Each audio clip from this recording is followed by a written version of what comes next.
Sí, vamos a compartir le vamos a retroceder. Espérenme un rato. ¿Qué hacer? ¿Qué hacer? Ay, espérense, dejar de compartir. Voy a entrar por el otro sistema.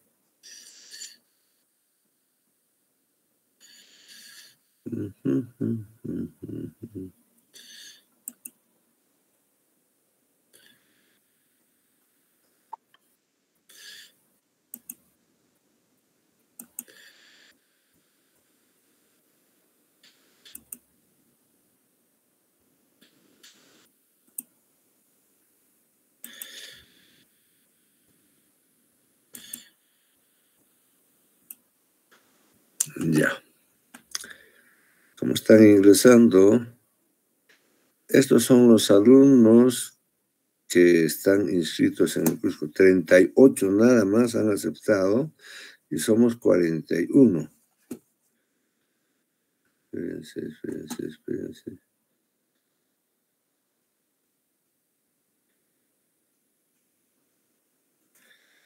¿Dónde está el cursor?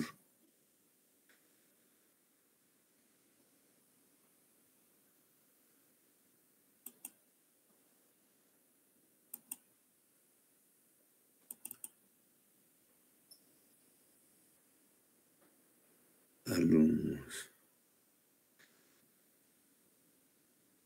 ¿Y por qué no quiere mostrarlo?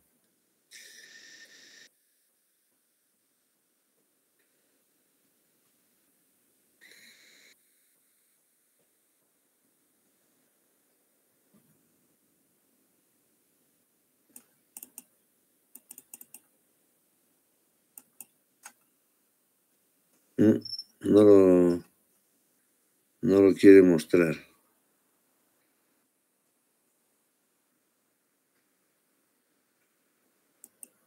Ya está. Ahora sí. Ya, el compañero que tiene el código 3882 ha sido invitado y no ha recepcionado. ¿Cuál es su código oficialmente? ¿03882 o tiene otros dos números? Este joven debe ser uno de los más antiguos. Después tengo otro muchacho, Ronaldo Casiano Guamán. Está invitado y no ha aceptado la invitación. Después, ¿quién más está? Esos dos. Hay un compañero de ustedes ahí que es nuevo, ya el código antiguo, que recién el día viernes creo que lo han matriculado. No tengo su código, entonces seguramente que ya va a incorporarse. Pero de esto de Ronaldo Casiano y el compañero que tiene el código 3882, no aparece, o dos números más. Está invitado, pero no ha aceptado todavía la invitación. Entonces, por favor, hay que revisar. Muy bien.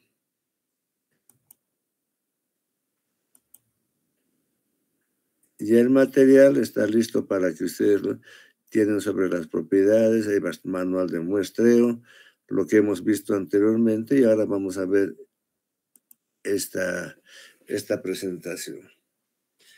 Muy bien. Entonces, dejamos de compartir. Ya somos 23, somos 42, no hay ningún problema. En el chat pongan todos presente, por favor.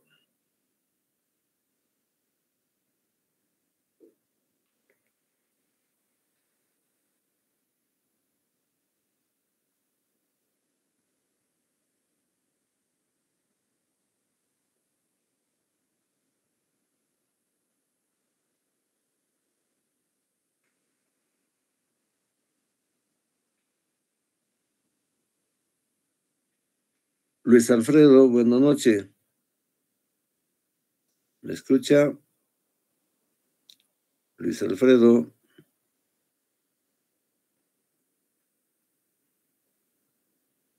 Luis Alfredo. Rodrigo. Sí, ingeniero, sí se escucha. Ya. Yo pensé que no me escuchaba. Después de que... Rómulo, buenas noches. Ingeniero, buenas noches. Ya, muy bien. ¿De quién más? Mariela.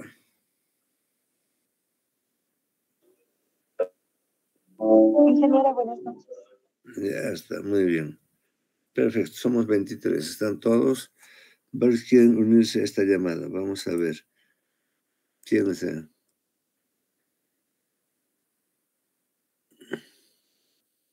Adrián Alexis, admitido.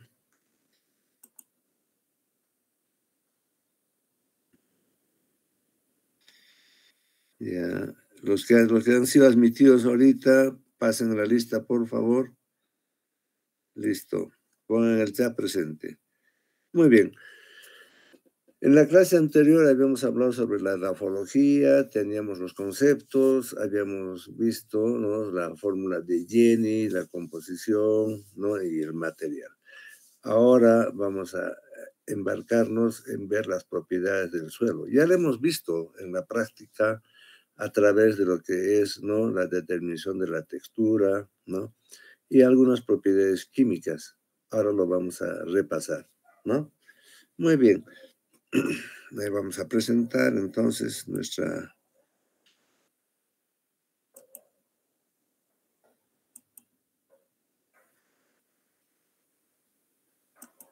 Muy bien.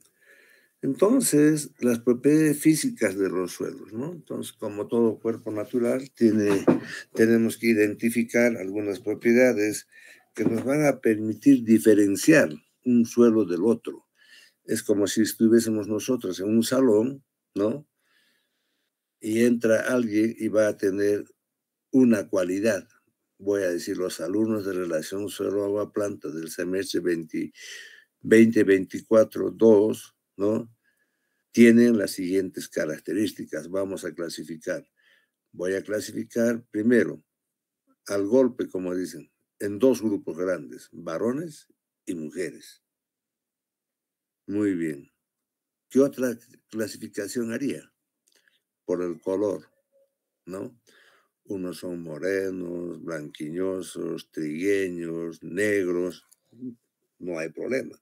Hasta 5 clases de colores tendría. Por el tipo de cabello, ¿no? Ondulado, laceado, rizado, ¿no? Claro, oscuro, oxidado, de todo hay, ¿no? Los cabellos. Entonces va a haber características por los ojos, por el tipo de nariz, por el tipo de boca, ¿no? Por el cuerpo, ¿no? Unos son gordos, flacos, medianos, ¿no? Por el tamaño de los pies, unos son de pata corta, pata larga, en fin, hay una serie de clasificaciones que nos agrupan, pero todos somos los alumnos del curso, igual en el suelo. Todos son suelos, son individuos diferentes, ¿no?, por sus características. Una de las características que siempre vamos a ver nosotros cuando vamos al campo es diferenciar los suelos por el color, ¿no? Suelos oscuros, claros. Otros dicen, no, por la cobertura vegetal. Mira, este suelo es de pradera, es área de cultivo, es área de bosque, ¿no? Otros dicen, no, pero mira, por la pendiente, está en suelo inclinado, empinado, está en una pampa, está en una zona cóncava, convexa, ¿no? Dice, pero ¿para qué te preocupas tanto? Mira, por la pedregosidad, muy pedregoso, extremadamente pedregoso, no es pedregoso, ¿no? Entonces, así vamos a ir agrupando los suelos por diferentes características. Cuando reunimos todas estas características, podemos clasificarlos, podemos determinar su vocación de uso, ¿no?, su estado situacional, ¿no? Entonces, pero tenemos que tener una expertise, quiere decir que tenemos que hacer la experiencia para poder determinar esas propiedades. Vamos a ver. Entonces, el suelo es un sistema polifásico, quiere decir, tiene muchas fases, ¿no? La fase sólida, ¿qué aspectos vamos a tener? La distribución de las partículas minerales según el tamaño. ¿Quién nos va a dar ese resultado? Es la textura, ¿no? Hemos visto cuando hicimos la práctica en la semana pasada, hemos encontrado, ¿no? Por el método del tacto, ¿no? Diferentes texturas. Pero también podemos ver la composición de la fase sólida, ¿no? La sólida está su composición inorgánica, mineralógica, la superficie específica, la meteorización y los procesos de transporte nos van a dar los datos sobre la composición inorgánica. Y hemos visto también que tenemos dentro de esta los componentes orgánicos, quiere decir su composición, ¿no? Cuánto de materia orgánica tiene. Los procesos de transformación y transporte de la materia orgánica dentro del propio suelo. Eso lo vamos a analizar. Pero también el suelo está organizado. Vamos a ver cómo se han dispuesto las diferentes partículas o componentes del suelo. Entonces aparece la estructura, ¿no? Que es la forma de agregarse de las partículas y el espacio genera una porosidad, ¿no? Espacio de huecos, ¿no? Entonces los poros. Pero también si relacionamos esta con la textura, la porosidad, aparece un parámetro que lo vamos a determinar el día jueves, que es la densidad del suelo, ¿no? Para ver, porque yo quiero saber cuánto pesa una hectárea de suelo, entonces me van a decir muy bien. Una hectárea es un área que está delimitada por un espacio de 100 por 100, 100 metros por 100 metros. Nos sale 10.000 metros cuadrados. ¿Y cuál es su profundidad? Va a estar en función de las raíces que tenga el cultivo, ¿no? Si son de para llevar, raíces muy profundas, superficiales. Entonces ahí aparece, ¿no? La profundidad efectiva. Muy bien. Eso me va a dar el volumen,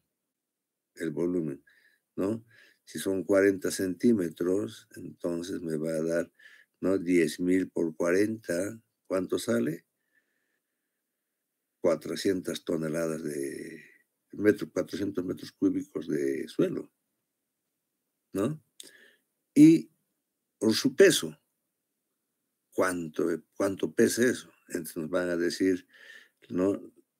Ahí viene la densidad aparente, ¿no? Entonces, con eso hallamos el peso de la hectárea. Tanto pesa una hectárea de suelo, ¿no? Cuando está seco, ahí vamos a aprender cuando está seco, cuando está totalmente saturado. Entonces, por eso es importante establecer la densidad del suelo.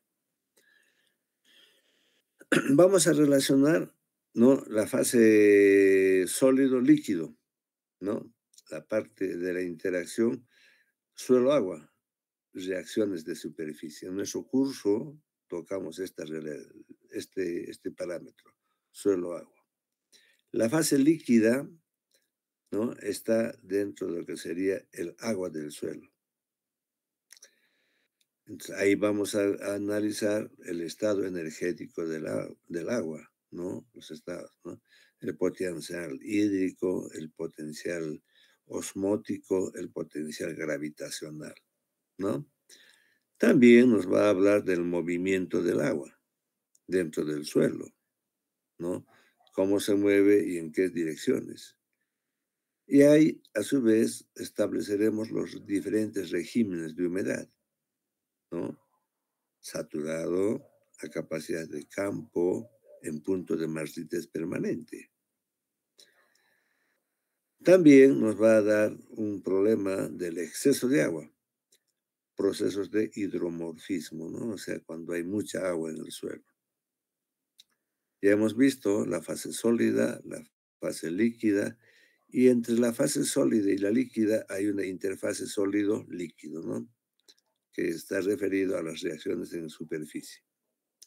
Aparece otro aspecto, otra fase, que es la fase gaseosa, la aireación del suelo, ¿no? La composición del aire, la humedad del aire y el flujo del aire dentro del suelo. Si no hubiese aire, entonces los microorganismos, estos morirían, ¿no? La actividad biológica se deprime, por lo tanto, no tendríamos la opción, ¿no?, de poder desarrollar. Todos necesitamos, los seres vivos necesitamos, ¿no?, una cantidad necesaria de aire para tener el suministro de oxígeno necesario. Entonces, ahí lo vemos. Hemos dicho que la materia mineral en total, ¿no?, viene a ser el 50%. Para el agua, 25% y para el aire, 25%. Pero esto va a variar. La materia mineral va a ir de 50 a un 60%, hasta un 60%. El agua va a tener una capacidad de un 25 a un 35% y el aire de un 15 a un 25%. La materia orgánica va a ir de 1 hasta un 11% en suelos muy, muy orgánicos. Pero un suelo tipo, un suelo estándar de tendencia franca, ¿no? Hemos dicho que tiene 5% de materia orgánica, 45% de materia mineral, que hace un 50% para la fase sólida. La fase líquida, 25%, la fase gaseosa, 25%, ¿no?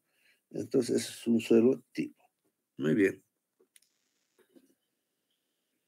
Entonces, recordamos, el suelo es una mezcla de materiales sólidos, líquidos y gaseosos. La proporción de los componentes de estos determina una serie de propiedades que se conocen como propiedades físicas o mecánicas del suelo, entre las que vamos a encontrar bastante importantes sería la textura, la estructura, la consistencia, la porosidad, el espacio aéreo, el color, la temperatura y el agua en el suelo. Nuestra asignatura se denomina relación suelo-agua, planta, ¿no?, y atmósfera. Entonces indirectamente vamos a tocar a la planta, ¿no?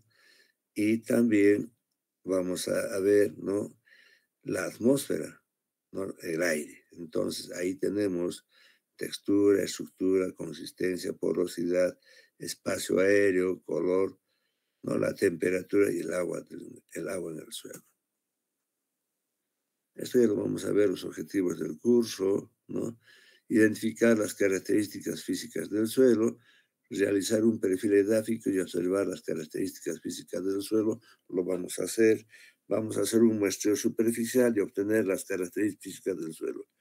Realizar un reconocimiento del sitio. Eso lo vamos a hacer de este jueves al siguiente, ¿no?, para poder determinar en campo, porque tengo que pedirles los materiales que tienen que hacer y haremos una evaluación visual, ¿no? Entonces vamos a tomando muestras, pruebas e investigación que se realizan sobre las propiedades del suelo. Nos permite identificar las características del suelo para poder tener un programa de mejoramiento del suelo. También nos ayuda para ver el perfil edáfico y observar sus características. El conocimiento están pidiendo permiso, creo. Alguien, Teófilo Estanislao. Chaguayo está, que asiste. Chaguayo, pones tu asistencia, ¿no? Noches, ingeniero.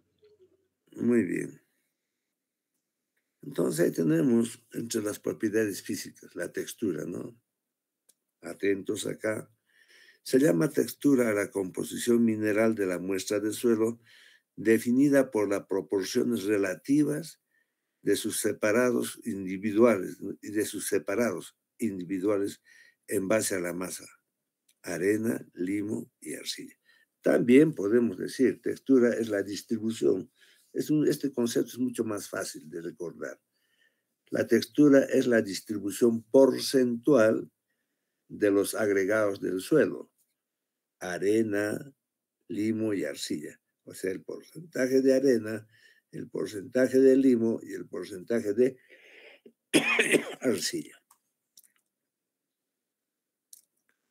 Entonces, las clases texturales, vamos a determinarlo en el triángulo de texturas, pero hemos hecho en la práctica, lo hemos hecho a través del método de la bolita y a través también de la propia composición del suelo en el vaso, ¿no? Los nombres de las clases texturales se utilizan para identificar grupos de suelo con mezclas parecidas de partículas minerales. Los suelos minerales pueden agruparse de manera general en 5 clases que son textura arcillosa, ¿no? Textura arenosa, son los extremos. Textura franca, que es la media. Textura franca arenosa cuando va la muestra hacia la arena. Y textura franco-arcillosa cuando la muestra va hacia la arcilla, ¿no? En el medio de ellos aparece el limo, ¿no? Franco, areno, limoso, por decir, ¿no? Franco, arcillo, limoso también hay. Entonces vamos a ver el triángulo de texturas.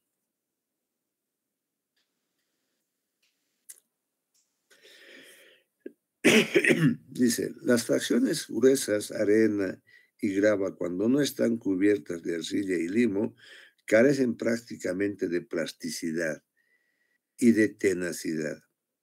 Su capacidad de retener agua es escasa y debido a los grandes espacios entre sus partículas separadas, al paso del agua gravitacional es rápido. Entonces, allá nos aparece un término del agua gravitacional. Es el agua que cae por gravedad, ¿no? Eso lo vamos a ver en la práctica. Los suelos en los que se predomina la arena o la grava, por esto son de carácter abierto, poseen un buen drenaje y aireación y no ofrecen resistencia al laboreo, ¿no? Entonces, un suelo arenoso fácilmente va a ser labrado, ¿no? Porque no está cohesionado, no está unido, está suelto, ¿no? Y hay mucho espacio poroso, hay gran cantidad de aire, ¿no? Dice, las partículas de arcilla normalmente son laminares, como la mica, y se humedecen y son muy plásticos. Y si se humedecen, son muy plásticos, ¿no? La arcilla. Las partículas del limo tienden a ser irregulares, distintas en forma y rara vez lisas o pulidas, ¿no? Son en su mayoría partículas microscópicas, siendo el cuarzo el mineral dominante. Entonces aparece ahí, ¿no?, el componente del limo, pero los dos principales son la arcilla y la arena. La mezcla de estos dos va a darnos un terreno franco.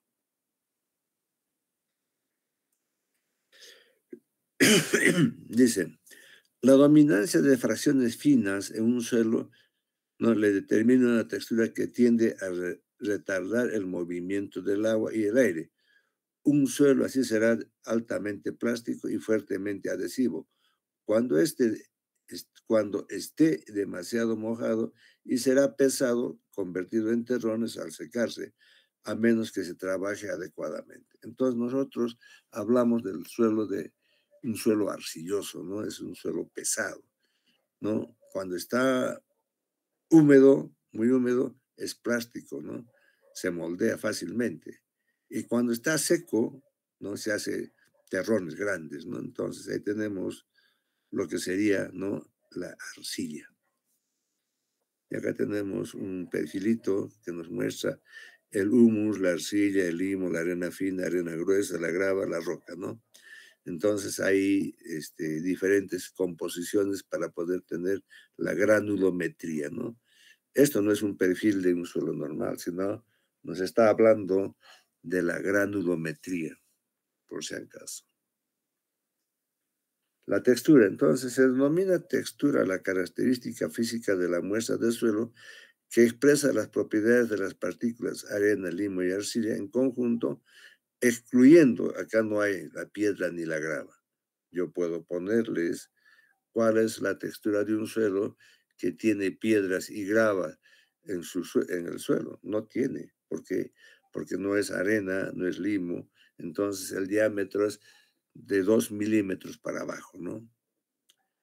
Muy bien, entonces tenemos la textura del suelo puede estimar directamente en campo, la textura en el tacto hemos hecho, ¿no? Pero en trabajos de investigación, la clasificación de la clasificación de suelos y servicios de análisis se determina mediante el triángulo de texturas. Vamos a hacer el método de la pipeta, ¿no? A través de boyucos, ¿no? Es el método. Entonces ahí tenemos el triángulo de texturas. Vamos a ampliar un poquito más esto para que ustedes lo vean, ¿no? De 0 a 100 para la arcilla al lado izquierdo, de 0 a 100 para el limo al frente, al lado derecho, y en la base del triángulo a la arena.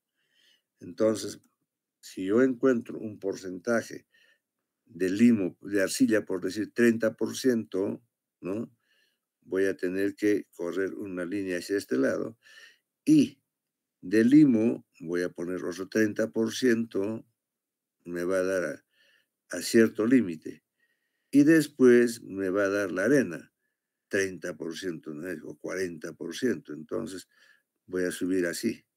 Entonces, franco arcillo limoso o franco arcillo arenoso me va a dar. Entonces, puedo tener arcillosa, arcillo arenoso, arcillo limoso, franco arcilloso, franca, franco limoso, limosa. Entonces, son las combinaciones que tenemos del suelo. Entonces, ahí ya, cuando vamos a determinar, pero con porcentajes establecidos, ¿no? Eso lo hacemos en el laboratorio. Y lo que hemos hecho en el campo es una aproximación a lo que sería la textura del suelo, ¿no? Entonces, la granulometría de los suelos, escala internacional y de los Estados Unidos, ¿no? A nivel internacional tenemos piedra, 20 milímetros, grava, arena gruesa, 2 milímetros, 0.2, arena fina, 0.02 limo, 0.002 milímetros, la arcilla, ¿no? No sé si hice con ustedes el gráfico del triángulo, si no lo he hecho, me hace recordar, por favor, cualquiera de ustedes, para poder hacer el triángulo. Esto hay que poner. Entre de 2 milímetros para abajo, ya tenemos que hablar de la arena gruesa, ¿no? La arena fina, el limo, y la arcilla en milímetros. Pero también tenemos acá piedra, grava, arena muy gruesa, ¿no? Arena gruesa, arena fina, ¿no? Arena muy fina, limo y arcilla. Muy bien. Y para eso tenemos que tener nosotros un tamiz. Un tamiz. Lo tenemos, nos hemos prestado fácilmente de laboratorio y hemos zarandeado la muestra en un tamiz de 2 milímetros de criba. Los huequitos que tiene el tamiz se denominan cribas. Entonces tenemos con 2 milímetros de criba.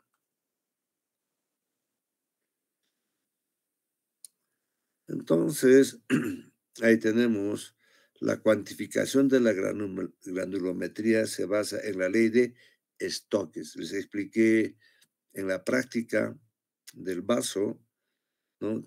Que es la velocidad de caída de las partículas esféricas, ¿no? Está en relación a la viscosidad del líquido y la velocidad de caída. Eso está dentro de la ley de Stokes, ¿no? Entonces nosotros hemos aplicado este principio para ver en el vaso seguramente que el día jueves ustedes van a identificar vuestros vasitos y ahí lo vamos a establecer sus parámetros, ¿no? Entonces, altura de sedimentación, tiempo de sedimentación, temperatura constante, rango de diámetro de las partículas. Entonces, eso lo va a determinar el densímetro de Boyucos, ¿no? voy a comprar uno de estos, no sé cuánto costará un densímetro de boyucos para no depender del laboratorio, porque el laboratorio ahorita no tiene su personal y está todo cerrado ahí. Queremos hacer y no lo podemos, ¿no? Entonces vamos a ver qué hacemos. Dice, metodologías que aplican la ley de Stokes para la granulometría, la pipeta de Robinson y el densímetro de boyucos, ¿no? Dice, ¿cuál método de cuantificación que se use requiere, ¿no? Se realice la dispersión completa del suelo, ¿no? Entonces, vamos a tener que agitar la muestra, ¿no? En reiteradas oportunidades, ¿no? Vamos a usar agua oxigenada para que ataque la materia orgánica y lo desdoble. Entonces, vamos a tener la muestra del suelo secado al aire. Cuando dice muestra seco al aire, es una muestra SSS, ¿no? ¿Qué significa una muestra SSS? 3 S, por si acaso. Suelo seco a la sombra. ¿Qué quiere decir? Que no podemos poner el sol, la muestra del suelo, secarla al sol, sino a la sombra nomás. Entonces vamos a tener la muestra y con esa muestra de 2 milímetros vamos a incluir oxigenada para que ataque toda la materia orgánica, lo va a destruir. Eliminar los cementantes. La fracción mineral. Dispersión añadiendo un dispersante químico como hexametafosfato sódico, ¿no? También tenemos en el laboratorio, ¿no? Se hace una cantidad, se pone eso en el tiempo y después vamos a tener ya, una vez por sedimentación, valorar el densímetro en el tiempo, va a ir viendo qué cantidad de arcilla, qué cantidad de arena, ¿no? Y qué cantidad de limo se está precipitando. Entonces, eso lo vamos a tener con el densímetro, ¿no? Entonces, partículas individuales, partículas tamizado, fracciones gruesas. Dispersa, sedimentación, fracciones finas. Y ahí tenemos cómo se lee el triángulo de textura. Vamos a reducir el tiempo. Muy bien. El porcentaje de arcilla es paralelo a la arena. El porcentaje de limo es paralelo a la arcilla. Y el porcentaje de arena es paralelo al limo, ¿no? Por eso que se lee de esa manera. Entonces, ahí tenemos una clases arcillosas hacia arriba, clases arenosas hacia, clases limosas y al medio las clases francas, ¿no? Suelos arenosos de textura gruesa, arenoso, arenoso franco. Moderadamente gruesas, franco arenoso y franco. Suelos francos, franco limoso, limoso, franco areno limoso. Moderadamente finas, franco limoso y arcilloso. Franco arcilloso. Suelos arcillosos, arcilloso arenoso, arcilloso limoso y arcilloso. Tenemos 12 clases texturales definidas, ¿no? Y ahí tenemos las fracciones granulométricas y su justificación. La arena, ¿no? Va de 2 milímetros a 0.05 milímetros, partículas sin fuerza de unión, incluso cuando están húmedas. Interés para estudios mineralógicos, para origen y génesis de suelos. Limo, de 0.05 a 0.002 milímetros. Características físicas desfavorables, inestabilidad estructural, apelmazamiento, susceptibilidad de formar costras, superficial, deficiente movimiento del agua. En alguna bibliografía, a los suelos limosos les van a denominar suelos cacahuetudos, ¿no? Cacahuetudo. ¿Por qué? Cuando caminas sobre un suelo limoso, por ejemplo, en un charco de agua, se ha secado y aparecen como unas costras, así, prácticamente. Uno pisa, crack, crack, crack.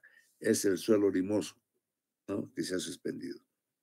Arcilla, ¿no? Menor a 0.02 milímetros, partículas con carga eléctrica superficial, superficie específica elevada, comportamiento coloidal.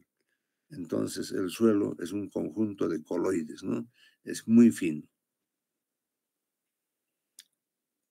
Tamaño de las partículas, superficie en volumen, ¿no? Entonces tenemos forma hasta que llegamos a las arcillas, ¿no? Que tienen la parte, esta es la arena, va el limo y las arcillas, ¿no?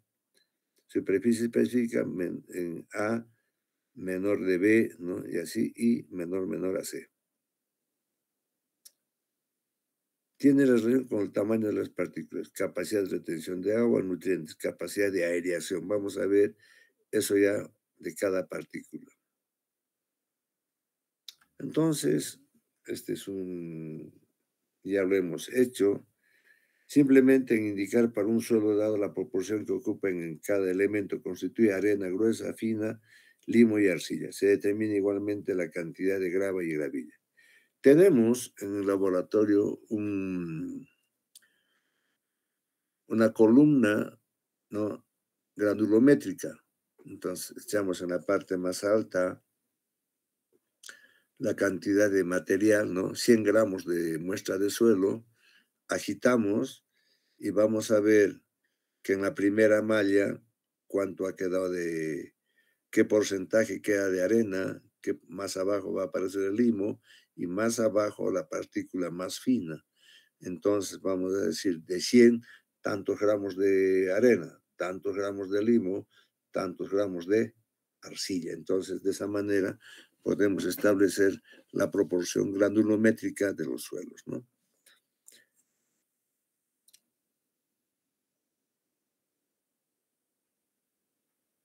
Ya lo hemos visto esto, ¿no?, de las texturas que tenemos, ¿no?, dentro del triángulo. Esto lo vamos a hacer en la práctica ya. Y según la textura podemos tener, ¿no?, textura gruesa, moderadamente gruesa, textura media, textura moderadamente fina y textura fina. Esto va con la clase textural, porcentaje de limo, ¿no?, porcentaje de arena. Los francos están entre 28 a 52 de arena, de 28 a 50 y de 7 a 27 para los francos, ¿no? Entonces, de arcilla. Entonces, ahí tenemos las ventajas y desventajas de un determinado suelo. Ventaja, fácil para elaborar, resistente a la compactación, no se compacta, absorbe el agua rápidamente, generalmente tiene buen drenaje. Pero la desventaja y cómo superarla, su capacidad de retención, almacenamiento del agua es muy baja, no retiene agua, porque hay muchos espacios porosos. Un suelo arenoso necesita riego más y a menudo, pero con menor cantidad por aplicación. Los suelos arenosos y arcillosos requieren la misma cantidad de agua por semana. Sufre más pérdida de nutrientes por lixiviación, ¿no? Recomendación de manejo, agregar materia orgánica. La materia orgánica en sí, para todos ustedes, no va a contribuir con una cantidad de nutrientes. O sea, no, si decimos, vamos a incorporar materia orgánica, no, nitrógeno, poco, fósforo, poco, potasio, un poco. ¿Qué hace la materia orgánica? Agrega el suelo. ¿Qué quiere decir? Va a unir las partículas sueltas.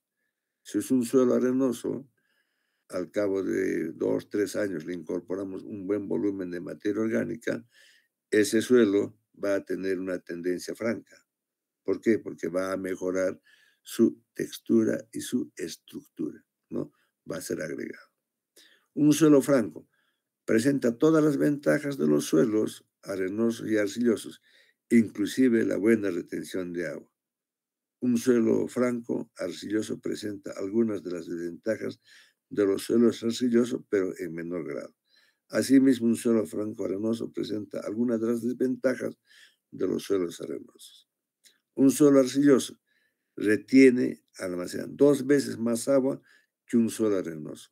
Por eso es cuando regamos la chacra, ¿no?, y es arcilloso, va a tardar 6 días en estar en capacidad de campo. Bien, pero un suelo arenoso no.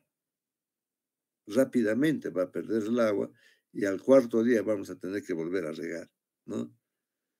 Entonces dice, y es más difícil de labrar, más susceptible al mal drenaje, más susceptible a la compactación.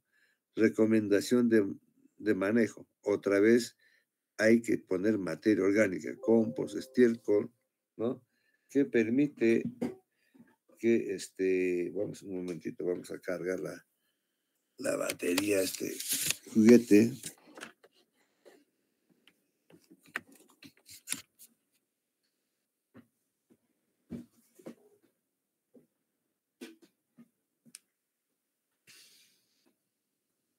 Listo, ¿no? Entonces, materia orgánica, compost, estiércol, abono verde, lombrihumus, para mejorar la condición de físico. La cáscara de arroz es muy efectiva. Evitar la labranza cuando el suelo está muy húmedo, ¿no?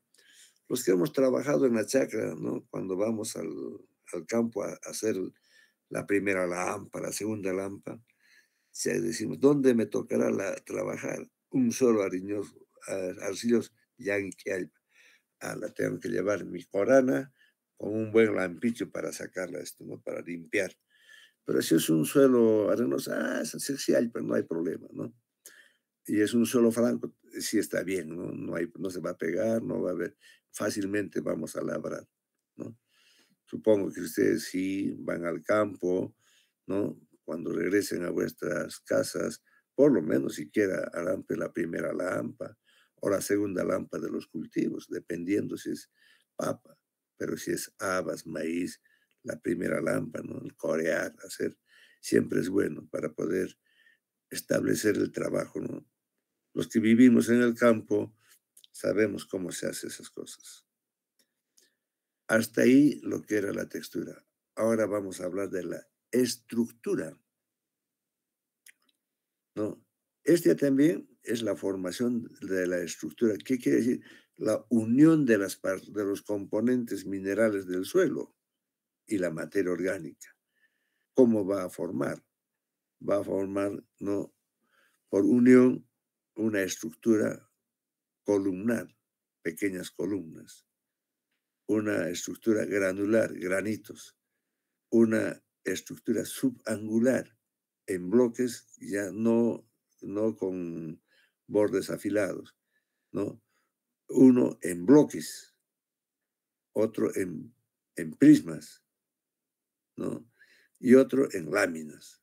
Entonces tenemos, la formación de la estructura implica aglutinar y cementar las partículas individuales que componen los sólidos del suelo, en algunas más grandes llamadas agregados, y que se mantienen unidas a través del tiempo. Un suelo con una buena estructura es fácil de cultivar, no es arrastrado por la lluvia ni por el viento. El aire y el agua penetran muy bien. Las raíces de las plantas tienen buen desarrollo. Entonces, ¿quién es el que modela las raíces de las plantas? Es la estructura, ¿no? ¿Cómo está estructurado? Entonces, ahí va a buscar las raíces, cómo no determinar. Muy bien. Por el contrario, un suelo con mala estructura, el aire no puede penetrar. Se pegan las herramientas de trabajo, ya que cuando están húmedas son como una masa, ¿no? No tiene una buena friabilidad, o sea, no se desprende fácilmente. Entonces tenemos que trabajar en un estado de humedad intermedio, ¿no? Dice, las partículas, formación de la estructura, ¿cómo se forma? Las partículas del suelo no se encuentran aisladas, forman unos agregados estructurales, a los que se les llama PETs. ¿Y por qué PETs? De pedons, ¿no? O simplemente pedión, pues de ahí viene PET, agregado del suelo. Estos agregados o terrones por repetición dan al suelo. El arreglo entre las partículas del suelo son predominantemente macroporos. Según el nivel de observación se puede hablar de macroestructura o microestructura. Entonces vamos a ver la porosidad aparece ahí. Entonces en un suelo arenoso tendremos macroporos, y mientras que un suelo arcilloso tendremos microporos, ¿no? Eso, como les digo, por favor, me hacen recordar para hacerles el diagramita en clase de lo que sería el triángulo. Ustedes me dicen nomás, ingeniero, no se olvide el triángulo de explicarnos. Justo es para que ustedes entiendan de mejor manera esto de la estructura.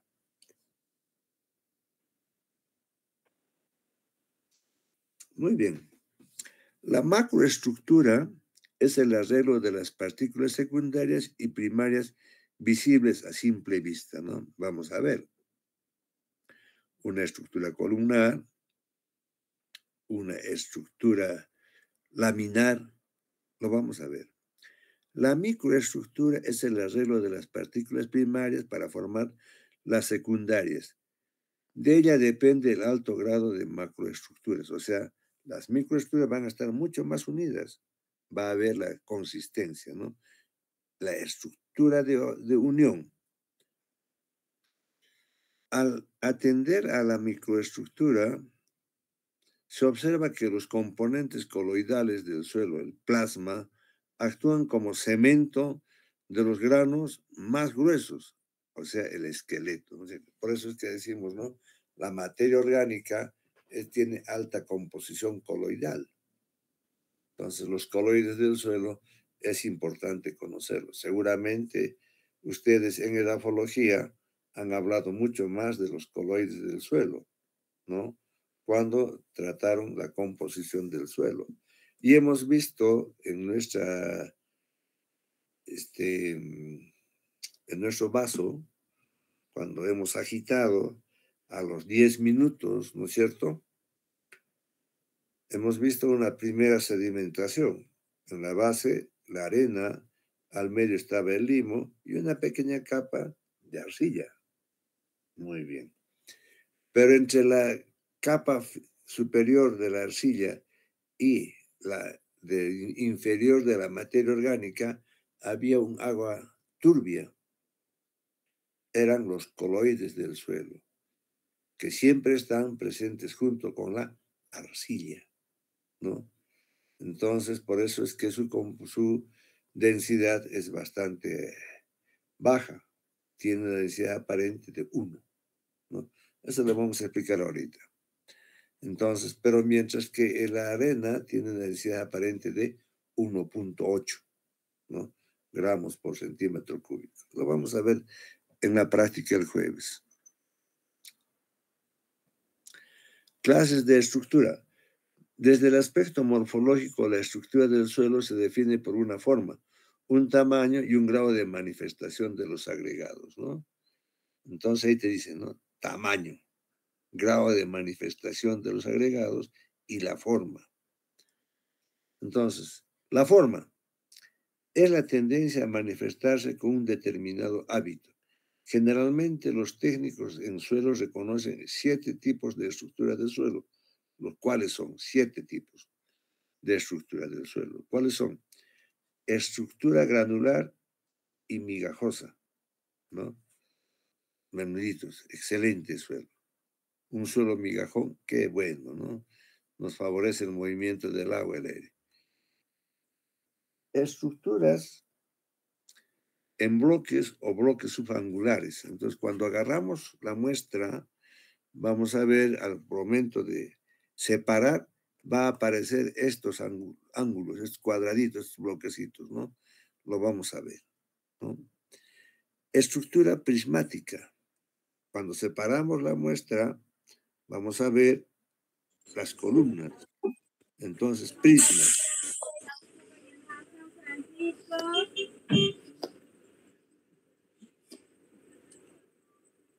Eruy, Palavicino, por favor, cierra el micro. Eruy, ya está. Está seguramente en el carro escuchando. Muy bien. Ahora, estructura laminar, porque tiene alto contenido de arcillas, la biotita, ¿no? Entonces son láminas. La estructura prismática va a hacer que las raíces entren rectos, ¿no? Mientras estos no van a penetrar, el agua no penetra fácilmente, va a tener que buscar alguna hendidura y se hace, entonces es más difícil para el drenaje. Estructura columnar, ¿no? Ahí lo tenemos, ¿no?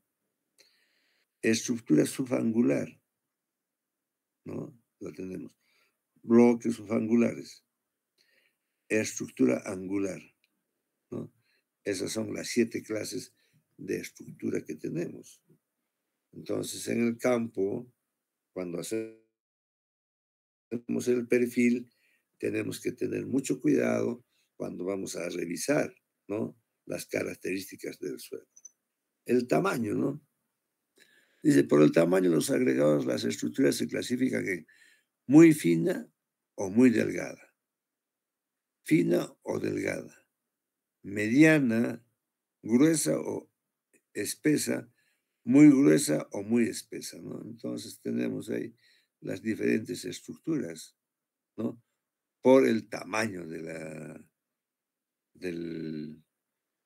agregado, ¿no? Grados de manifestación de los agregados, ¿no? Hay un problema, que el problema de la sodicidad, ¿no? Cuando ustedes habrán escuchado suelos sódicos, muy complicados para manejar. ¿Por qué? Porque el sodio desagrega el suelo, hace perder la estructura. Entonces, suelo sódico, uy, un dolor de cabeza, ¿no? Es difícil de manejar. Entonces, es evitar, ¿no? Contar con suelos sódicos. Dice, el grado de estructura es la intensidad de agregación y expresa la diferencia entre la cohesión dentro de los agregados y la adhesividad. Una cosa es unir por cohesión y otra es la adhesividad. Se adhiere, ¿no? Pero las partículas están cohesionadas. Ahí va a intervenir las cargas dieléctricas de los diferentes componentes de la arcilla, ¿no? La materia orgánica dentro del suelo, porque nosotros somos una carga de composición eléctrica. Debido a que estas propiedades varían según su contenido de humedad del suelo, el grado de estructura debe determinarse cuando el suelo no esté exageradamente húmedo o exageradamente seco. Existen 4 grados fundamentales de estructura. Sin estructura, condición en la que no existen agregados visibles, bien, no hay un ordenamiento natural de las líneas de debilidad. Estructura débil está deficientemente formada por agregados indistintos apenas visibles, ¿no? Entonces vamos a ver una estructura débil. Ojalá abran el laboratorio para ver, porque teníamos material sobre las estructuras débil, moderadamente débil y la estructura fuerte. Estructuras moderadas se caracteriza por agregados bien formados y diferenciados, de duración moderada, y evidentes, aunque indistintos, en suelos no alterados. Cuando se extrae del perfil el material edáfico, se rompe en una mezcla de varios agregados enteros, distintos, algunos rotos y poco material no agregado. Entonces, vamos a sacar del perfil. Para eso me hacen recordar que hay que llevar, cuando tengamos el perfil, llevaremos una lupa, ¿no? Creo que hay lupa suficiente para cada grupo. Ojalá que me hayan devuelto todos los muchachos. Estructura fuerte. Se caracteriza por agregados bien formados y diferenciados, que son duraderos y evidentes en los suelos no alterados, o sea, cuando no ha intervenido la mano del hombre. Cuando se extraen del perfil el material edáfico, está integrado principalmente por agregados enteros e incluye algunos quebrados y poco o ningún material no agregado. Entonces, vamos a ver, hay un equipo para mantener la estabilidad estructural, ¿no? Es una probeta, una bureta, que de carga constante y se pone la muestra del suelo y se empieza a hacer gotear el agua, una cantidad, ¿no? En cuánto tiempo se desmorona el terroncito que hemos puesto, ¿no? ¿Qué tiempo? De esa manera vamos a hallar la estabilidad estructural.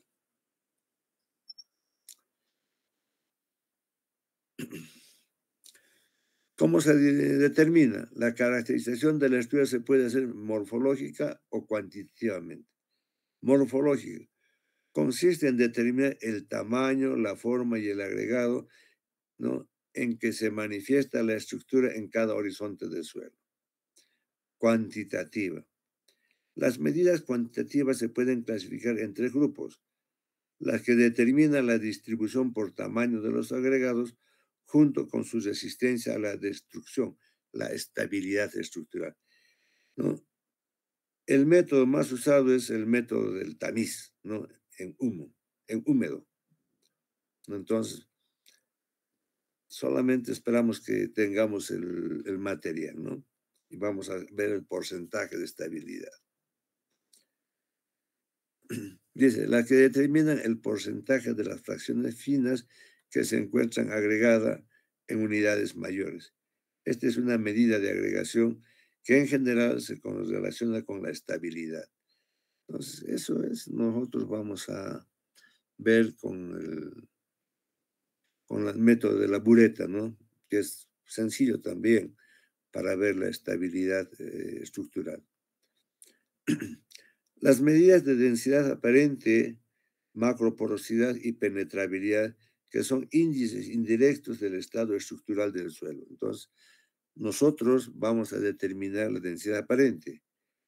La macroporosidad también, que va a estar relacionada con la textura. Y la penetrabilidad. Vamos a ver si en conjunto nos adquirimos un penetrómetro. No es muy caro. Podemos hacerlo. Voy a ver el tutorial, cómo nos podemos hacer nosotros un penetrómetro, ¿no?, para que ustedes puedan ver, ¿no?, cómo es que el suelo ofrece resistencia a la penetración. Eso hace de que las raíces requieran cantidad de energía para penetrar un suelo. Si es arcilloso, va a tener que sufrir bastante, ¿no? Pero si es arenoso, va a pasearse fácilmente. Entonces, pero eso se mide con el penetrómetro. La medida de la resistencia a la penetración se realiza con un instrumento denominado penetrómetro. Este instrumento posee un elemento semejante a una aguja que se introduce en el suelo por impactos de una determinada magnitud por medio de una presión constante. Entonces, se suelta, se pone la escalita en 0, se gradúa. Es como, ustedes han visto esos compás anteriores que había con una lámina circular, ¿no? Han visto, a ver, ¿dónde tenemos un modelo? La espiga de lo que es la veleta Will. ¿Han visto la veleta Will? ¿No es cierto? Arriba tiene una espiga, encima semiarco, ¿no? Igualito es el penetrómetro. La agujita se pone en 0 y va a ir marcando hasta cuánto va a cargar, la carga específica. De esa manera se mide la penetración, ¿no? Muy bien. Por medio de una presión constante. Las medidas obtenidas con este aparato se toman como índice de resistencia mecánica que ofrece el suelo al crecimiento radicular, ¿no?, lo cual depende de la magnitud del espacio poroso grueso y su rigidez, la que es afectada por el contenido de humedad del suelo, ¿no? Entonces, voy a anotar acá para recordarme, me estaba olvidando. El otro día decía que me está faltando en este laboratorio. El penetrómetro. Un momentito.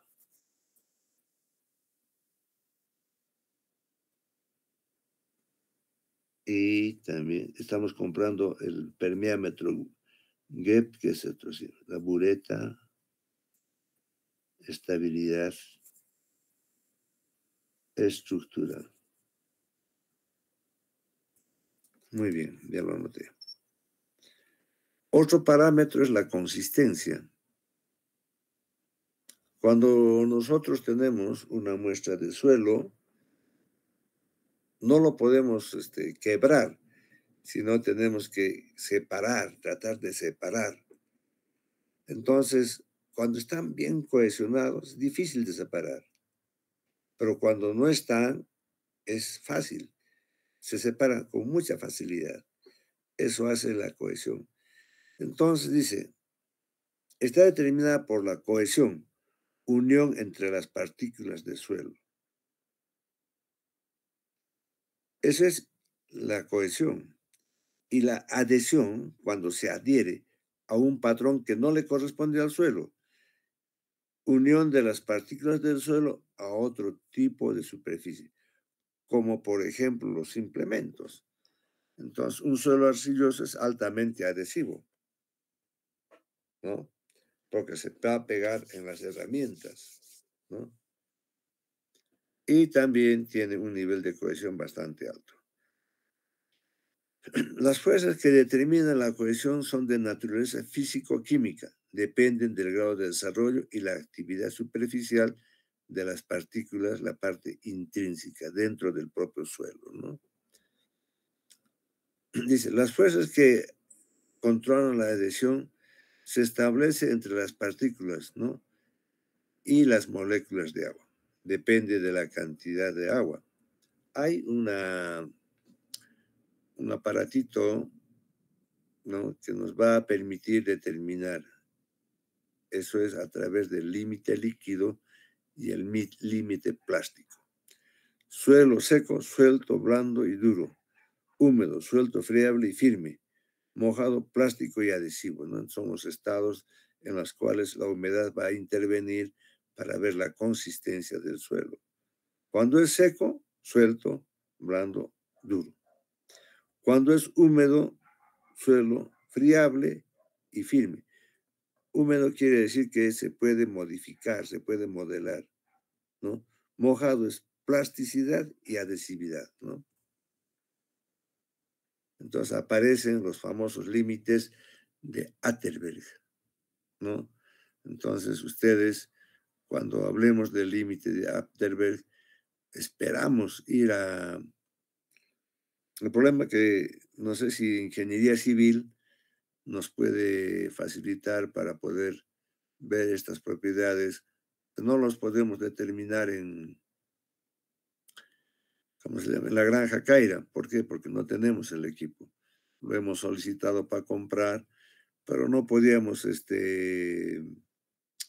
¿cómo se dice?, justificar su compra, ¿no? Es una cucharita que golpea la masa de suelo, como batiendo para hacer torta, igual, ¿no? Consistencia y contenido de agua, ¿no? Seco, húmedo, saturado, ¿no? Entonces, ahí dice, condición de friabilidad implica superficie y espacio entre las partículas, dado por las partículas de agua, lo cual se reduce la cohesión.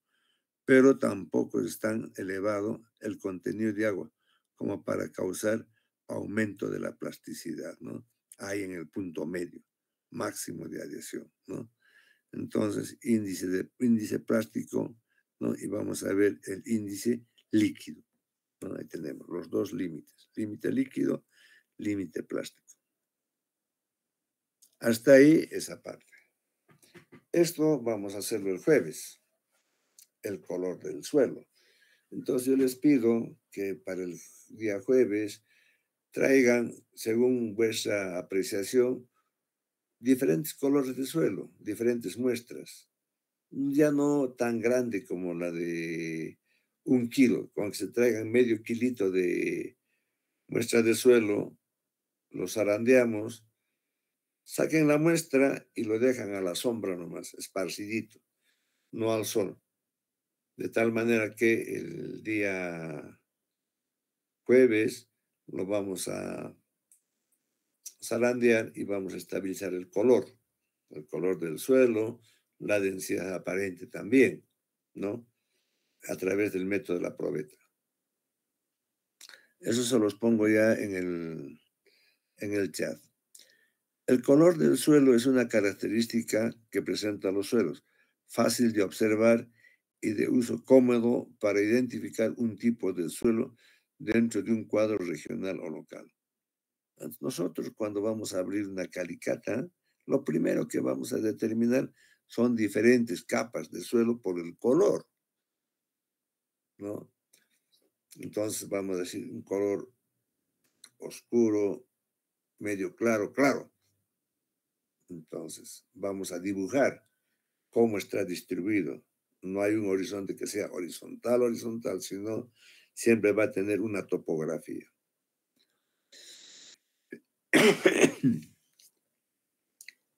Muy bien. Pero por una parte, el proceso que colorea el suelo no es siempre fundamental. Y por otra parte, la misma coloración o matices vecinos bien pueden resultar por causas diferentes, ¿no? Entonces hay, por ejemplo, un mal drenaje, una excesiva cantidad de agua va a ser. Una presencia de procesos de degradación ferrosos va a ser otro color, ¿no? Va a haber otro color amarillento también, ¿no? La presencia de exceso de aluminio, de otros materiales. Pero en sí, los suelos claros y los suelos oscuros. Un suelo claro nos va a indicar a la primera que es un suelo débil, no tiene mucha fertilidad. Pero un suelo oscuro, sí, nos va a decir que tiene buen contenido de materia orgánica. Y este es fácilmente reconocible. Entonces, cuando nosotros vamos a trabajar, ¿no? Con indicadores del color a través de una tabla que se llama la tabla Munce, la que tiene el joven ahí poniendo al suelo, ¿no? Es así que ese carácter debe ser utilizado con circunscripción y sabiendo que raramente tiene valor como criterio de clasificación a nivel de grandes tipos de suelo. Pero el suelo sí no determinará la característica fundamental, pero sí nos conlleva a inferir. ¿Qué quiere decir? Si yo veo un suelo de ese tipo, digo, no, este es un suelo que tiene buen contenido de materia orgánica, bajo contenido de materia orgánica. Por el color, este puede ser arcilloso. Por este color, no, este es franco. Está entremezclado. Puedo inferir, o sea, voy a suponer qué propiedades más tiene. Cuando nosotros hablamos de la textura, vamos a suponer otras propiedades. Podemos ver qué tipo de estructura tiene, inferir. Podemos inferir cuál es su densidad aparente. Podemos inferir su tendencia hacia el pH también. Podemos inferir, ¿no?, sobre el estado de humedad, por el color, por la textura, ¿no? Entonces, nos podemos hacer un criterio. Igual es el color. El color también es fundamental para tener otras actividades. Claro que en la ciencia del suelo, ¿no?, tenemos que establecer algunos indicadores que nos permitan a nosotros caracterizar de mejor manera los suelos, ¿no?, usando otros indicadores como el color, ¿no? No simplemente la textura, la estructura, la consistencia, no la permeabilidad, la conductividad, no.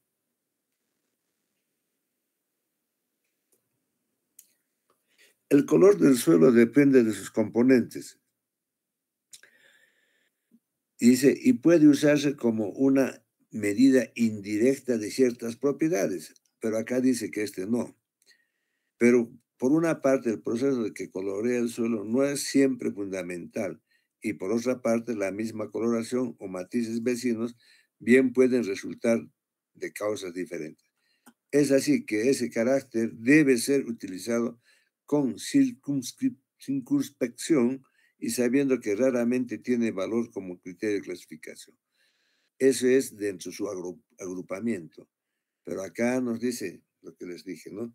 El color del suelo depende de sus componentes y puede usarse como una medida indirecta de ciertas propiedades. El color varía con el contenido de humedad. El color rojo indica el contenido de óxidos de hierro y manganeso. El color amarillo indica óxidos de hierro hidratados. El blanco y el gris indican presencia de cuarzo, yeso y caolín. Y el negro, marrón indican materia orgánica. Cuanto más negro es un suelo, más productivo será para los beneficios de la materia orgánica, ¿no? Por los beneficios de la materia orgánica. Entonces ahí tenemos una tabla Munsell, ¿no? Entonces esta tablita vamos a usar, tenemos el croma, ¿no? El value y el UE, ¿no? El brillo, ¿no? La intensidad y la consistencia del color. Dice, los elementos del color del suelo. Las principales sustancias que confieren al suelo su color son el humus, compuestos minerales como los óxidos, sulfuros, sulfatos, carbonatos. Los colores claros, es decir, el blanco y el blancuzco,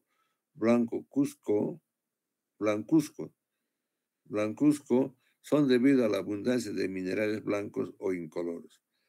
Se encuentran más a menudo en los horizontes del subsuelo o en los suelos poco evolucionados, en los suelos esqueléticos y en los decapitados, en los que la erosión se ha llevado a los horizontes superficiales. ¿Qué quiere decir decapitados? El suelo es como una persona, ¿no? La capa arable superficial es más oscuro que las capas inferiores. Entonces la erosión empieza a desgastar la capa arable hasta que la desaparece. Y eso se llama decapitación. No es que le va a cortar la cabeza, sino la parte superficial de la corteza terrestre, del perfil, o sea, el horizonte A, el horizonte orgánico. No tiene. Por eso son suelos claros. Dice, los minerales que tienden a provocar estas coloraciones claras son la sílice, el calcáreo en un grado elevado de pureza, el yeso, los cloruros o la arcilla, también desprovistas de impurezas, ¿no? Los colores negros o pardos muy oscuros son provocados por el humus o el manganeso, estando a menudo este último en estado de dióxido de manganeso o también por los sulfuros de hierro. Toda la gama de coloraciones que van por una parte desde el rojo y a veces el granate al beige, pasando por el amarillo, el anaranjado y el pardo, y por otra parte del gris al verde, pasando por los diferentes matices del gris, son casi siempre debidas a los compuestos de hierro, sea que intervengan prácticamente solos o que se asocien con otros elementos coloreados del suelo para dar el tinte resultante. Entonces, vamos a encontrar en la tabla Munsell, dentro de nuestra perspectiva, les mostraré también una tabla Munsell de color de rocas, que es diferente a la que tenemos. Claro, la génesis siempre se va a mantener, ¿no? Esperamos que ya este año sí nos compren nuestras tablas Munsell, porque hemos pedido para tabla Munsell para suelos, tabla Munsell para hojas, tabla Munsell para rocas, ¿no? Espero que nos compren. Origen del color del suelo, ¿no? Se entiende por origen no los elementos cromógenos, sino los factores o los procesos que han contribuido a asegurar su presencia y su difusión en el suelo, o si se prefiere, los factores de los procesos de coloración del suelo, ¿no?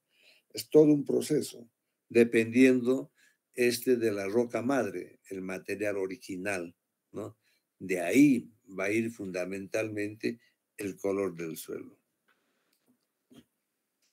Dice, el color del suelo puede proporcionar información clave sobre otras propiedades del medio edáfico, por ejemplo, suelos de colores grisáceos y con presencia de moteados o manchas son síntomas de malas condiciones de aireación, ¿no?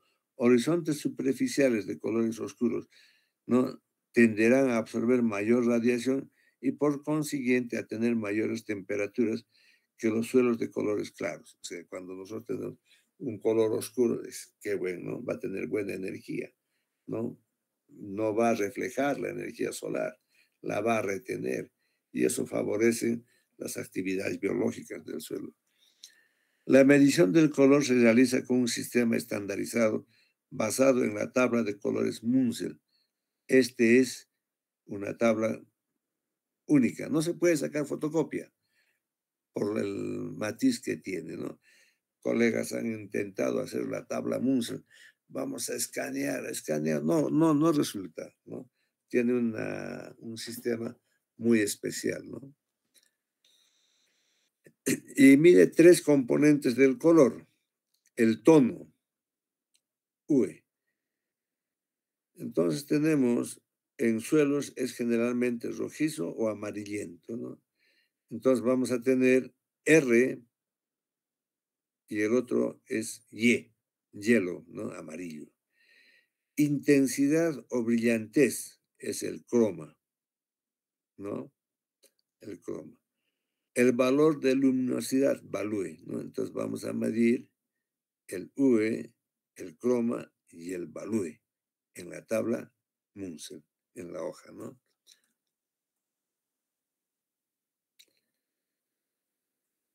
Entonces ahí tenemos ya un perfil del suelo. Entonces vamos a tener un horizonte O, un horizonte A, un horizonte E, un horizonte B de acumulación, un horizonte C de material parental y la roca madre. Entonces, cuando vamos a medir con la tabla Munsell, vamos a tener, ¿no?, las áreas O, A y suelos claros de E, el suelo eluvial, porque se ha lavado, y la zona de iluviación o acumulación acá, ¿no?, en la parte B, y así el material parental. Entonces, esa es la variación del color.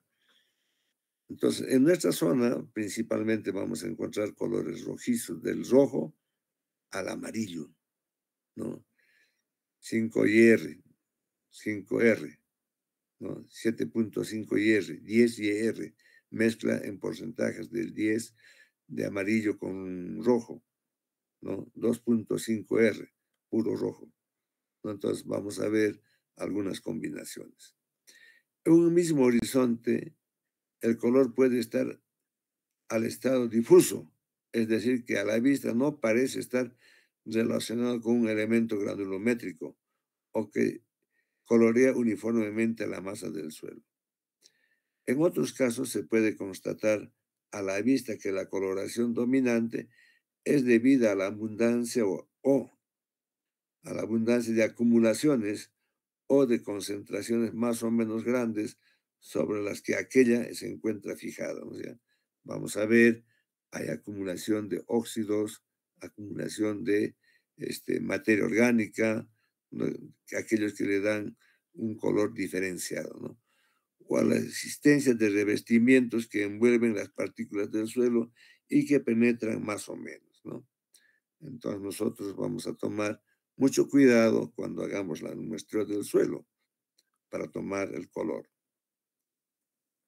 Ahora, el color no solo se determina en seco, se determina también en húmedo, pero no en barro, ¿no? Ustedes son capaces de decir, no, hay que echarle alta humedad. No, tiene que estar el suelo sobre capacidad de campo, ¿no? O sea, en un estado friable, que sea manejable, ¿no?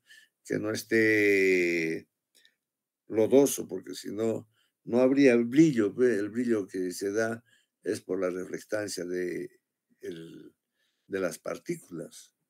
Entonces, si ustedes preguntan, o yo les preguntaré, ¿no?, ¿qué es el color?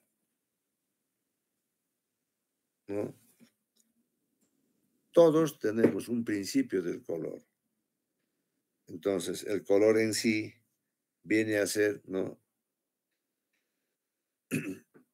la longitud de onda va a variar, ¿no? O sea, entonces, ¿qué es el color? La longitud de onda del espectro visible, o sea, de lo que vamos a ver, que se divide en 7 colores, ¿no es cierto?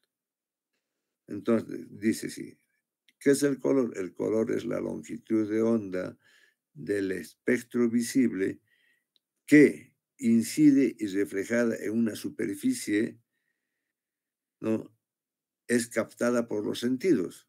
Ese es el color, ¿no? ¿Y quién tiene mayor potencia de distinguir el color? Son las damas, las señoritas, las mujeres. Ellas pueden distinguir muchos colores, muchas tonalidades. Nosotros no, somos torpes para el color, ¿no? Porque nosotros, rojo, ya, pues rojos todos son iguales. Las damas no, este es rojo claro, rojo muy claro, rojo intenso, poco intenso, rojo brilloso. Oye, hazme un favor, es rojo, sí, pero ya pues no, yo quiero un color rojo bajito. Pucha, ya, bueno, hay que esperar nomás a que decida la señorita qué color quiere, porque no nos vamos a entender en colores, ¿no? Nosotros de la longitud de onda del blanco al gris, solamente creo que llegamos a siete niveles de distinción, mientras que la mujer llega a 13. Por eso cuando trabajan con colores, seleccionan a las señoritas para que ellas puedan trabajar haciendo la selección de color. Dice, cuando el suelo comprende fajas o bandas de coloración diferentes, se dice que es abigarrado, mientras que si el tinte diferente se limita a manchas del suelo, se dice manchado o moteado, ¿no? Hay una que está como una franjita, es abigarrado, pero si es manchas son nucleados, ¿no? Ahí tenemos. Acá hay manchas, ¿no? Manchado. Y acá, ¿qué cosa sería? Abigarrado, ¿no? Entonces está en fajas. Acá también hay una, pero tenemos manchas, ¿no? Muy bien, ya hemos acabado con el color. Vamos a hacer uso de la tabla Munsell y vamos a medir también la temperatura del suelo, ¿no? Entonces, en nuestra práctica del día jueves, mediremos la temperatura del suelo, mediremos también, mañana voy a ver si las pilitas de nuestro equipo están funcionando, si no nos vamos a tener que comprar un paquetito de pilas. Son botones, o sea, no son baterías de una triple A, doble A, no, no, no, no. Son botones, ¿no? Vamos a ver qué medida es. Dice, la temperatura del suelo es importante porque determina la distribución de las plantas e influye en los procesos bióticos y químicos, ¿no? Cada planta tiene sus requerimientos especiales. Encima de los 5 grados centígrados es posible la germinación. Entonces, cuando nosotros sembramos, ¿no? Y ponemos la semilla y lo tapamos, ese suelo va a tener una temperatura adecuada que va a ser sobre los 5 grados centígrados, 6, 7, 8, 12 grados. Y con la respectiva humedad va a germinar la planta, la semilla. Pero si es menor, va a tener problemas, va a ser muy lenta la germinación. Entonces, ahí viene la importancia de la temperatura. Otro parámetro que tenemos que medir es la permeabilidad. Es la propiedad que tiene el suelo de transmitir el agua y el aire, y es una de las cualidades más importantes que han de considerar para piscicultura, por ejemplo, ¿no? Un estanque construido en un suelo impermeable perderá poca agua por infiltración. Nosotros también, cuando vamos a llevar un canal de agua, si este suelo es a tajo abierto, tenemos que ver el nivel de compactación de la línea de conducción para garantizar su impermeabilidad. Pero si no, el suelo va a perder agua, un porcentaje, ¿no? Por permeabilidad. Mientras más permeable sea el suelo, mayor será la filtración. Algunos suelos son tan permeables y la filtración tan intensa que para construir en ellos cualquier tipo de estanque es preciso aplicar técnicas de construcción especiales, ¿no? En un volumen que está dado por la colección que aparecerá próximamente y que ofrece la formación sobre dichas técnicas, ¿no? La compactación. Entonces, ahí tenemos para un estanque, ¿no? Y un suelo impermeable no permite, pero un suelo permeable, entonces, ¿qué tenemos que poner ahora? Cuando hacemos un reservorio, vamos a poner un geotextil. Vamos a impermeabilizar el terreno, dice, ¿no? Compactamos, enrocamos y lo sellamos con un plástico, ¿no? A todo lo largo. Entonces estamos impermeabilizando, ¿no? Y por lo general los suelos se componen de capas. Ya la calidad del suelo varía considerablemente de una capa a otra.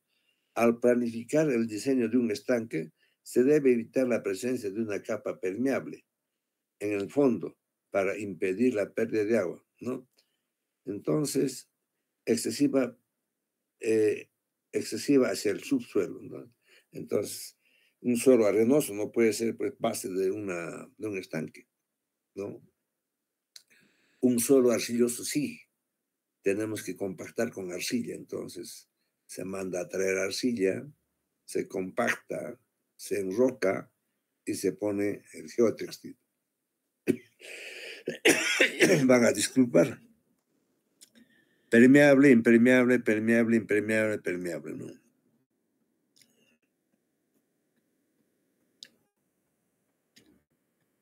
¿Qué factores afectan la permeabilidad del suelo, no? Muchos factores afectan la permeabilidad del suelo y en ocasiones se trata de factores en extremo localizados, como fisuras, cárcavas, y es difícil hallar valores representativos de permeabilidad a partir de mediciones reales, ¿no? Un estudio serio de los perfiles del suelo proporciona una indispensable comprobación de dichas mediciones, ¿no? Entonces es importante tener en consideración para nosotros, para cualquier proyecto de irrigación, ¿no? O almacenamiento de agua, estudiar la permeabilidad.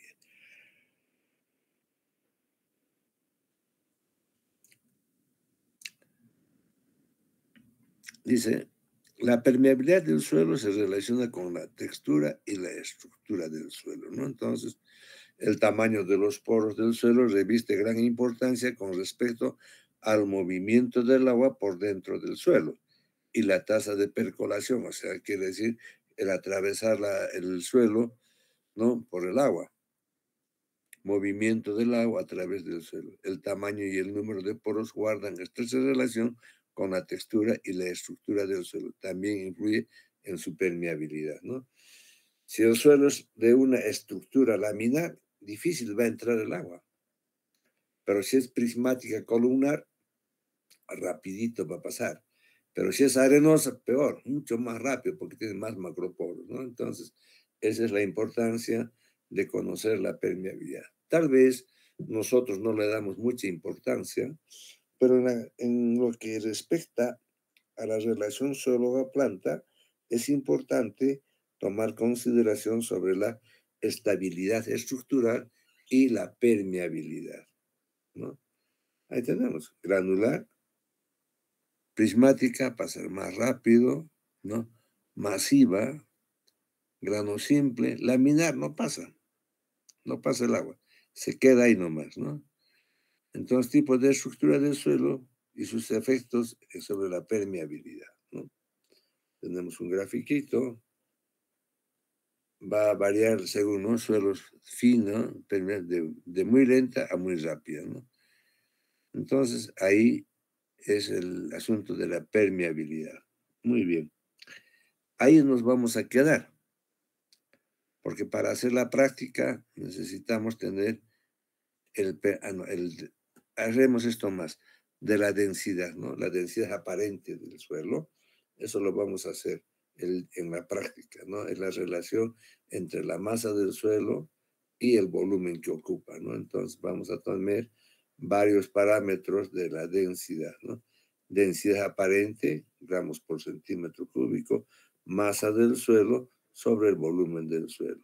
La densidad aparente va a incluir los espacios porosos, mientras que la densidad real no, solo en la masa de los sólidos sobre el volumen que ocupan los sólidos, sin los poros. Ahí nos quedamos. Ya viene muestreo de la densidad aparente, ¿no? Eso lo vamos a hacer. Muy bien. Dejamos de compartir. Van a disculpar, tengo tos convulsivas. 26. Pongan presente en el chat, por favor.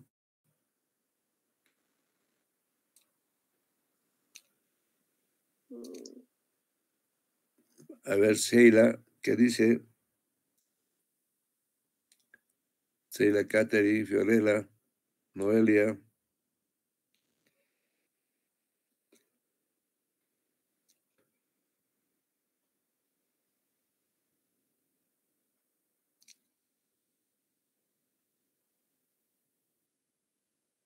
Muy bien, ¿están todos?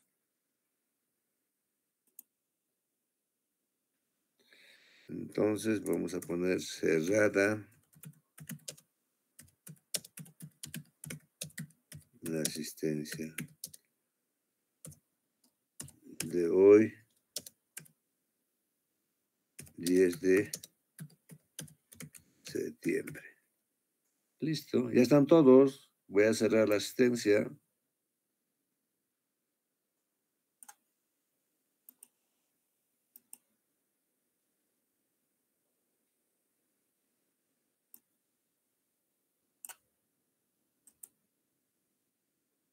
Copiamos, buscamos el Word.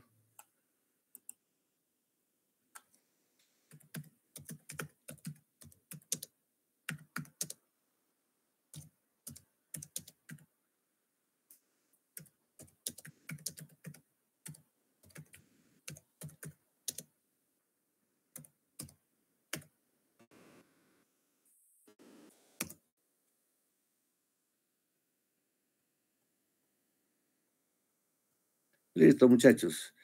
Ahora sí ya pueden despedirse. Hasta mañana será, hasta el martes, hasta el jueves.